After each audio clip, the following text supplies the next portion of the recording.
आजच डाउनलोड करा आणि तुमच्या आवडत्या मालिकांचा आनंद लुटा।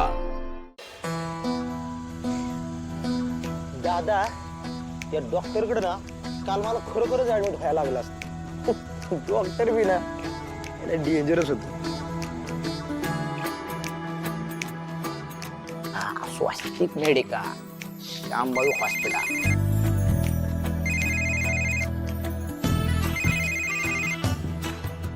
हा बोल की तुझं। सूर्या रे, खूप आनंदाची बातमी द्यायची होती।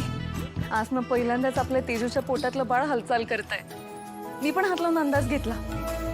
इतकं भारी वाटलं म्हणून तुला सांगते, म्हणून तुला लगेच फोन केला मी। काय बोलतेस तुळजा? अगं लई भारी बातमी दिलीस तू मला। मला असं वाटतं मी आता लगेच तिथे यावं आणि तेजूच्या पोटाला हात लावा आणि त्या बाळाची हालचाल अनुभवावी। मला मला राहावं ना ग, मला घ्यायचंय तिथं। तुळजा तेजूपाशी असायला पाहिजे होतं ग। तुला माहित नाही ही लई भारी गोष्ट आहे अगं। मला काय करू काय सुचना झाले, पण निदान तू आहेस तिथं, त्यामुळे तिला पण तिचा आनंद तुझ्याबरोबर वाटता येईल। तू तिथंच थांब। हा मला सांग, तिला काय त्रास होत नाही ना? म्हणजे तिच्या पोटात बाळ आहे त्यामुळे हालचाल होत असेल ना, दुखत असेल ना तिला? नाही, अशा वेळी त्रास नाही होत। उलट सुखाच्या संवेदना जाग्या होत्या स्त्रीच्या पोटात। हे सगळं ना स्त्रीच्या जन्माला आलेल्याचं सुख आहे बघ। तुझं बघ ना, आपल्या पोटात एक जीव पोचणं ह्याच्यापेक्षा मोठं काय पुण्य आहे? आपल्या तेजूच्या शरीरात 2 जीव तयार होतात, कळतंय का तुला? माझी तेजू लय पुण्यवान आहे तुझं। अगदी खरंय सूर्या, तुला जसा वेळ मिळेल ना तसा प्लीज इथे ये। तेजूला पण तुला बघून खरंच खूप आनंद होईल। हा मी खाप झालं ना लगेच येतो मी तिकडे। बरं ठीक आहे, चल मी पण ठेवते आता। मला जरा बाहेर जायचंय। मला मेडिकल मधनं तेजूसाठी काही औषधं घ्यायची आहेत। एवढंच ना? अगं मी मेडिकलची इथंच आहे, तू सांग मला काय पाहिजे मी देतो आणून। तू मेडिकल मध्ये काय आणायला गेलायस? तू हे कशाला बोलतोय? मेडिकल मध्ये नाही ग, मेडिकलच्या इथंच आहे मी, माझ्या समोर आहे मेडिकल। मग तू मला सांग, आणतो मी।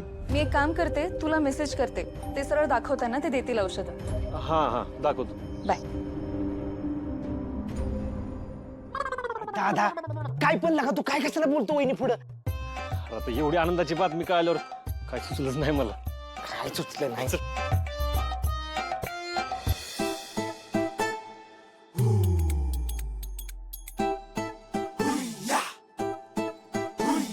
धनु, आज काही करून ही खिंड लढवायचीच आहे। आज नोकरी घेतल्याशिवाय घरी जायचंच नाही बघ।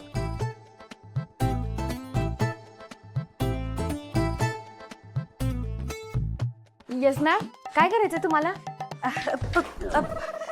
सॉरी, नाही मी कस्टमर म्हणून नाही आले, मी ब्युटिशियन म्हणून आले होते। मला काम हवं होतं।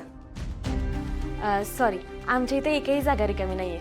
नाही मला लगेच नोकरीच द्या असं नाही म्हणत आहे मी, पण तुमच्या या पार्लरमध्ये 1-2 महिन्याचा शिकाऊ कोर्स असेल ना तर तो करायचा होता मला। कसं आहे, मला इथलं थोडं काम जमतं, पण तुम्ही शिकवलं तर लवकर समजा शिकेन ना मी। अच्छा, म्हणजे तुम्हाला या कामातला काही एक्सपिरियन्सच नाहीये तर? नाही तसं नाही, डोक्याची मालिश, हा डोक्याची मालिश एकदम 1 नंबर जमते बघा मला। माझा दादा आहे ना, तो माझ्याकडनंच डोक्याला तेल लावून मालिश करून घेतो। हा ना, आमची लहान बहीण बागू, तिला बी मस्तपैकी तेल लावून तिच्या 2 वेण्या घालून देते मी। अक्का ना राजू तर नेहमी म्हणते, धनु तुझ्या हाताला ना गुण आहे बघ। त्या दोघी बी मला सोडून कोणालाच त्यांच्या केसांना हात लावायला देत नाहीत बघा। एक मिनिट मॅम, तुम्हाला डोक्यात तेल घालण्याशिवाय दुसरं काही येतं का? नाही सध्या तरी नाही, पण तुम्ही एक संधी द्या ना मला, मी शिकन सगळं। ठीक आहे, तुझा एक डेमो घेऊया। तू माझ्या डोक्याची मालिश कर। चालतंय, या बसा।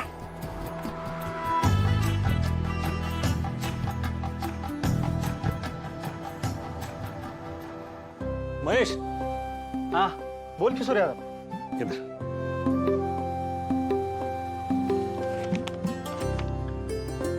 अरे सूर्या, अरे हे सगळं सामान आपल्याकडे नाही मिळत रे। अरे आपलं गावापुरतं मेडिकल आहे, हे सगळं सामान तुला मोठ्या मेडिकल मध्ये जाऊन घ्यावं लागेल.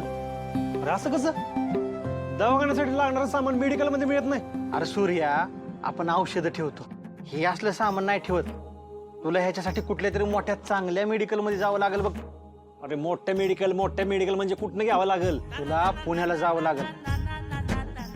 पण एक करू शकतो, एक माझ्या ओळखीतला माणूस आहे, आपण नाही त्यालाच देऊ, ते सगळं घरपोच मटेरियल देते बघ. ती डायरेक्ट घरी डिलिव्हरी करते बघ. अरे मग बारीच केला काय? सूर्या, एवढं सगळं भारीतलं सामान वहिनीचं काय दवाखाना चालू करतो की काय?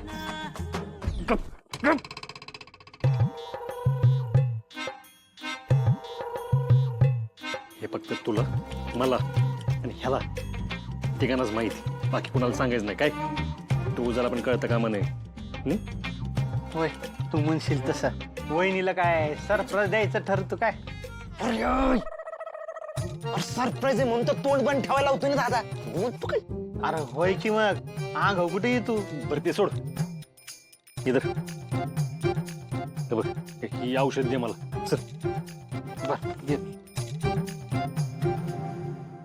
हे कसा वाटला मसाज? वा वा वा वा, आयुष्यपत काय भारी मसाज केलायस ग तू. एकच नंबर. अगं एवढा रिलॅक्स मला कधीच वाटलं नव्हतं. मग द्याल ना मला काम? पण ह्याच्या व्यतिरिक्त तुला काहीच येत नाही?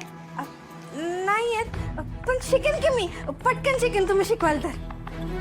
हे बघ, मला काय एवढं शिकवायला वेळ नाहीये. आता तुम्हाला शिकवत बसणार की मी कस्टमर होणार? माझ्या इथे भरपूर कस्टमर येतात आणि हा व्यवसाय हा ब्युटी स्टँडर्डवरती चालतो आणि तुमच्याकडे बघून तर वाटत नाही की कस्टमर येईल. हो ना, ही उभी राहील तर कोणाला इकडे तिकडे जायला जागा पण नाहीये आणि बाहेरचं कोण आलं तर काय होणार? मॅडम, तुम्ही ना हिच्यासाठी एक वेगळं पार्लरच खोला. त्यात ही मावेल. हिचा आणि ब्युटीचा काहीतरी संबंध आहे का? आलेलं गिऱ्हाईक हिला बघून पळून जाईल. ओ, तुम्ही मला आधीपासून ओळखता का? मग विना ओळखीच्या माणसाशी कसं बोलावं एवढी बी अक्कल दिली नाही का तुम्हाला देवाने? आणि मॅडम, राहिला विषय माझा दिसण्याचा, तर तुम्हाला काय करायचंय? हा, मुली इथं त्या सुंदर दिसाव्यात, त्यांना सजायचं असतं म्हणून येतात आणि ते मी करू शकते.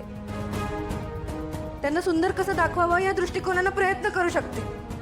मग जर मी काम चोख करू शकते तर मग या इतर गोष्टींवरती चर्चा का करताय तुम्ही? हे बघा मॅडम, हा ब्युटी बिझनेस आहे आणि कितीही नाही म्हटलं तर दिसायला तर खूप महत्व आहे. आणि तुम्ही नाहीये सुंदर, तुम्ही जा दुसरीकडे कुठेतरी ट्राय करा. ज्या लोकांना मनाचं सौंदर्य ओळखता येत नाही ना, ते दुसऱ्यांना काय सुंदर बनवणार? हा, तुम्ही काय, मलाच काम करायचं नाही इथं, कळलं? थँक्यू.